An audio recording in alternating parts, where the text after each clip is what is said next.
आदाब, नमस्कार, सत श्री अकाल। मैं उस्मान सैफी और आज मैं आपको एक ऐसी सच्ची घटना सुनाने जा रहा हूं जो किसी फिल्म या वेब सीरीज जैसी लगती है, लेकिन असल में कर्नाटक के दावनगेरे जिले के नियामत कस्बे में घटी है। कहानी शुरू होती है मार्च 2023 से, जब विजय कुमार नाम का एक साधारण दुकानदार जो बेकरी और मिठाई की दुकान चलाता था, वह अपने कारोबार को बड़ा करने के लिए बैंक में गया और 1 लाख रुपए का लोन मांगा। उसने कहा, साहब, अगर मुझे यह पैसा मिल जाए तो मैं अपनी दुकान को बड़ा कर दूंगा। लेकिन बैंक ने उसकी फाइल यह कहकर रिजेक्ट कर दी कि तुम्हारी सिविल खराब है और हमें भरोसा नहीं कि तुम कर्ज समय पर चुका पाओगे। विजय ने हाथ जोड़कर गिड़गिड़ाकर कर्मचारियों से मदद मांगी। कहा कि आप मेरे हालात देख लीजिए, लेकिन किसी ने उसकी बात नहीं सुनी। वह मायूस होकर लौट गया, पर उसके अंदर एक खतरनाक ख्याल घर कर गया। उसने वेब सीरीज और चोरियों की कहानियां देखना शुरू किया और धीरे धीरे 9 महीनों तक रिसर्च कर अपनी टीम बनाई। टीम में उसका भाई अजय, बहनोई परमानंद और दोस्त अभिषेक, चंद्रशेखर और मंजुनाथ शामिल थे। 6 लोगों ने मिलकर बैंक डकैती की योजना बनाई। वे बार बार बैंक के पास जाकर रिहर्सल करते, रास्ते नापते, मिट्टी और ईंट उठाकर टेस्ट करते कि कहीं पुलिस रोकती है या कोई कैमरा पकड़ता है या नहीं। उन्होंने silent hydraulic cutter, gas machine, काले कपड़े सब खरीद लिए। उन्होंने तारीख चुनी 9 अक्टूबर 2024 की रात, क्योंकि अगले 2 दिन बैंक बंद रहने वाला था। वैश्वी और अवशिष्ट की रात को उन्होंने बैंक की दाहिनी तरफ की खिड़की काटकर अंदर प्रवेश किया। उन्होंने एक लोकर तोड़कर लगभग 7 किलो 760 ग्राम सोना निकाला, जिसकी कीमत करोड़ों में थी।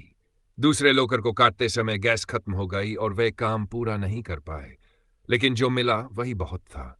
जाते जाते उन्होंने बैंक के अंदर भरपूर मिर्ची पाउडर फेंक दिया ताकि खोजी कुत्ते उनका पीछा न कर पाए, और डीवीआर व सीसीटीवी गायब कर दिए। चोरी पूरी तरह सफल रही।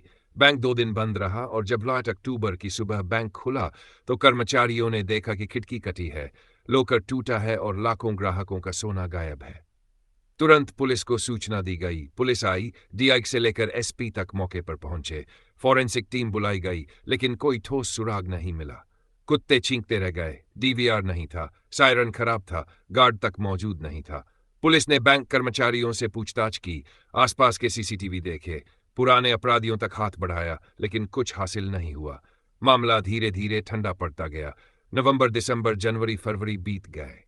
मार्च 2022 में पुलिस को तमिलनाडु से एक गुमनाम कॉल आई, जिसमें कहा गया कि विजय कुमार नाम का आदमी अचानक अमीर हो गया है, घर बना रहा है, दोस्तों को लाखों उधार दे रहा है, महंगे तोहफे दे रहा है। जब पुलिस ने विजय से पूछताछ की तो वह पैसों का हिसाब नहीं दे पाया।